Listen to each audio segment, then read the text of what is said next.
Right now, let's talk about whether or not we can keep education afloat in this country. Government has said they want school children to be able to start going back to school at the beginning of June. That is in 2 weeks' time exactly today, starting with the reception and year 1 and year 6 of primary school. But many teaching unions, led by the National Education Union, say no, they think it's far too risky. Who knew they were all epidemiologists and virologists in the teaching units? But apparently they are. In a moment, we're going to talk to the chair of the Campaign for Real Education, Chris McGovern. First up, let's talk to Francis Gilbert. He's a London English teacher and author of The Mindful English Teacher, and joins us now. Good morning to you, Francis. Good morning, Julia. You're among those teachers who are fearful about children going back, and indeed teachers going back. What is your concern? Well, I actually also run a teacher training course at Goldsmiths, and we obviously have got very serious advice that we are not sending our sort of trainee teachers back into schools because of the safety issues. Very serious advice. Very serious advice from the university, because it's the various kind of legal things involved too. That obviously if we had one of our trainees get very ill or die, then that has serious implications for us. And I do worry, and having spoken to people across the political spectrum in the schools, I have to say, and they're all really, really worried about this because it is very soon to do this. And I think unlike Germany, we haven't got in this country a good sort of test and trace regime going. It all seems really quite chaotic and shambolic. And I think a lot of teachers would feel a lot more comfortable to go back in September when all of that has been properly put in place. I'm sure they would, being paid full pay and not having to do any work. I think a lot of people would feel that way. Unfortunately, it's not quite working out that well for the kids, is it? 700,000 children right now, according to a new survey, are getting no lessons at all at their state schools. That's 10% of secondary and primary schools not giving any work at all, no online lessons, and 8% only one learning activity a day. We know that a child missing a day of school, a week of school, can be detrimental to their education. This is about balancing risk, isn't it? All of the evidence from all of the scientific and medical advice and all of the countries. Sweden kept their schools open. Germany's been back for a couple of weeks. Denmark's been back. Australia's been back. No problems there. The World Health Organization chief scientist saying the risk to children and teachers is extremely low. Who are your advisors telling you that something completely different? It's because of the shambolic sort of system of testing and tracing. It's got nothing to do with it. It's got nothing to do with it. Because in countries like Germany, if there is someone who's got C19, say, in a school, they can very quickly test and trace and sort the problem out. In England, particularly, there is a very kind of severe sort of problem with this, as we've known. It's been in the news, and it's people across the political spectrum are saying this. And I have to say, we can't put people's lives at stake, which is basically what we're doing, aren't we? Teachers will die if they'll go back. Well, you say that, but actually. Well, Francis, you're making a lot of very firm statements for someone who, like me, is not an expert in this field. The experts in this field, you and I are not those, we're not medical scientists, say actually there's virtually no risk to the children from each other and virtually no risk to the teachers from the children, because that is the experience of the countries that have kept their schools open. You do know that creches in hospitals have been open. Many schools have still been open for key workers. There is no example of a teacher catching it from their pupils. Well, that isn't my actually even experience. I'm not asking about your experience. Well, that's the whole point. That's the whole point. We look at the medical and their scientific advice. And the scientific advice would say that it's too soon. The British Medical Association have said that have agreed with the unions that we shouldn't be sending teachers back in. And do you think the World Health Organization's chief scientists might know more than the rest of us? Is there a possibility they might be more of an expert? I think the British doctors are in the best place to sort of give best advice, best scientific British advice. British doctors who aren't experts in virology or epidemiology or in statistics on this.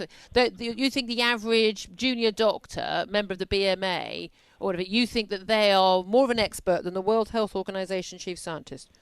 Well, the World Health Organization are just speaking more generally, aren't they? Whereas we know about the local conditions. I mean, the problem in this country is that we haven't got a proper sort of local response to this, have we? And that's, quite well known.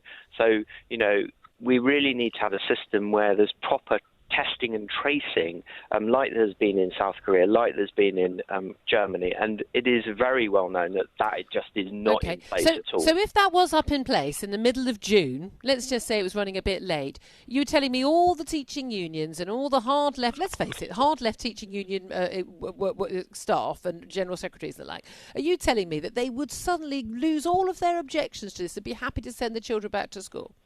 Really? Well, I can't speak for them, can I? Obviously, I mean, they've got to make their own judgments, haven't they? But I would say that, the paramount issue here is this is far too soon to send children and teachers back into school.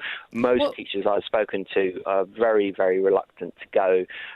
We are putting lives at risk by doing this. Okay, you've got no basis for saying that, because last time you're an English teacher. I studied philosophy and politics at university, and that means that I have no qualifications in medicine or science. You're an English teacher. You have no qualifications in medicine or science. This is the British Medical Association that's saying it's not me. This is the doctors. This is the people that serve. The World Health Organization chief scientist says differently. That's a more general thing, isn't it? Yeah. Well, an expert in the actual field. An expert in the actual field who are treating these people are saying that we shouldn't be going back at this point. It's too soon. The people who've carried out all of the studies showing that actually children aren't at any risk and teachers at minimal risk. I bet all those teachers are quite happy to get a delivery from Amazon and go to the supermarket, though. They're quite happy for other people to be at risk, as long as they can get the stuff they want to buy and want to eat. But yeah, forget the children. Frances Gilbert, a London English teacher, also a lecturer in education at Goldsmiths. Thanks very much. Let's talk now to the chair of the Campaign for Real Education, Chris McGovern. Chris, I have a funny feeling you're going to feel rather differently about this. Oh, I think we've just lost Chris McGovern's line. We're going to do our best to get it back. I know that the Campaign for Real Education has carried out a survey of teachers and found that and schools and found that 700,000 children are getting no lessons at all at primary and secondary schools, and another good 500,000 are only getting one learning activity a day. Chris McGovern, I think we got you back on the line. Good morning to you. Good morning, Julie. Good morning. I imagine you feel rather differently from Frances Gilbert in terms of whether or not teachers should return to the classroom. Yeah, it was very, very useful to listen to Francis, because he represents the voice of the unions and looking for problems rather than looking for solutions.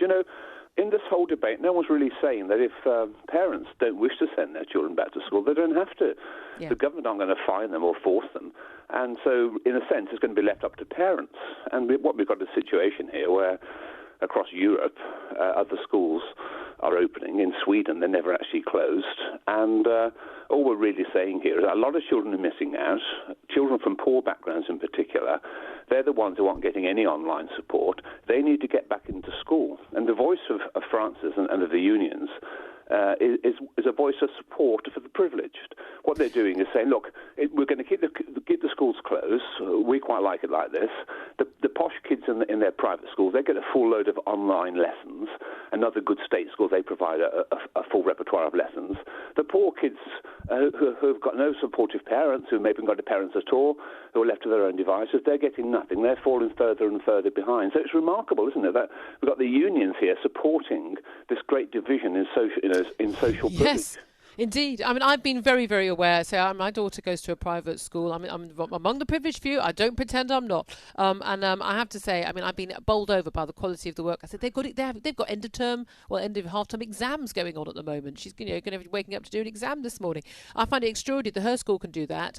And lots of schools aren't providing any lessons at all. I've got lots of friends with kids at state school saying they're getting absolutely nothing. Maybe a worksheet, printed out at the beginning of the week, and no real help. Lots of parents, it's not even that they're busy with work. They're not trained primary school teachers. They are really, really struggling. I mean, there is no financial excuse. I mean, I can understand a private school, they've got more money, fair enough. But there are plenty of good state schools that are providing fantastic work for their children and doing online lessons, and people are sending in work via, all the different apps.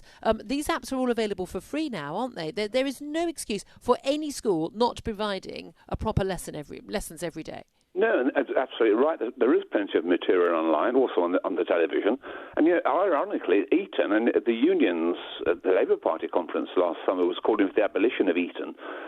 Eton are doing a great deal to help poor kids. They're actually making their own online lessons free and available for the rest of us. But the fact is, of course, that we have children who don't have access to a computer, and we have children whose parents aren't supporting them, and therefore it's the poor at the bottom of the pile. And we have this situation with the British Medical Association saying, well, there are still dangers. Well, of course there are. 25,000 people are seriously injured or killed on the roads every year. We don't say we're going to close society because that happens. There's always going to be a slight element of risk. And I have some sympathy for perhaps the over 60s, the teachers who are older. Maybe they should be given some extra protection. But look, essentially, we're living in extreme circumstances. We need to be exceptional people. Most teachers are, they're busting a gut. They're really trying. But the fact is, the poor, the underprivileged, the children at the bottom of the pile, they're the ones who are missing out. And it's a disgrace that the unions are now blocking their access to learning. And I say that as someone who was a trade unionist for 35 years and who represented my union on the TUC. It's a disgrace what's going on. Yeah, 8 former education secretaries, both Tory and Labour, have all urged teaching unions to tell their members to go back. Now, we know that only less than 50% of teachers are actually members of unions, but we also have to accept, again, we're talking about teachers' unions, a lot of these teachers' unions, particularly the National Education Union, they are headed by hardline, Trotskyists, people who sort of hold up placards saying, F the Tories, they're campaigning against them. A lot of this, let's be honest, let's just not make any bones about it. A lot of this is an anti-Tory government, anti-Boris thing. They're making a statement. These are the same people who would agitate to bring down any government that wasn't a Labour government, or indeed they'd probably bring down a Blair government, wouldn't they? But this is being political. They are politicising our children getting an education. Yeah, and actually you're understating the case, Julie, because I remember 18 months ago at a Labour Party conference, one of the delegates who was from their school said that as long as a single child in this country, leaves a school in this country and votes Tory, the education system is failing. That got huge support. It's highly politicised. And, the poor kids are in the middle of all of this. Yep. You've got this war going on, and in the middle are the underprivileged kids. It's highly politicised. The unions need to step back and at least say, look, we'll let schools open. We're not going to try and block schools from open. They're trying to block schools. There are going to be schools open. A lot of academies are going to open. And those, perhaps half of the parents want to keep their kids at home, half will send them to the school. Let the parents make the decision. But don't be so negative. The unions need to look for solutions. And, Sweden, they never close, and they've got a lower death rate than we have. We are in a time of crisis. It's exceptional, and therefore we need the people to be exceptional. We need the parents, the pupils, and the staff to be exceptional. And we're only talking about a very gradual return to work, year 1, year 6, the nurseries, that's all, and half-size classes. We can get through this. We've got through the Battle of Britain and the Blitz. We can get through this, and we will get through this. The unions aren't helping.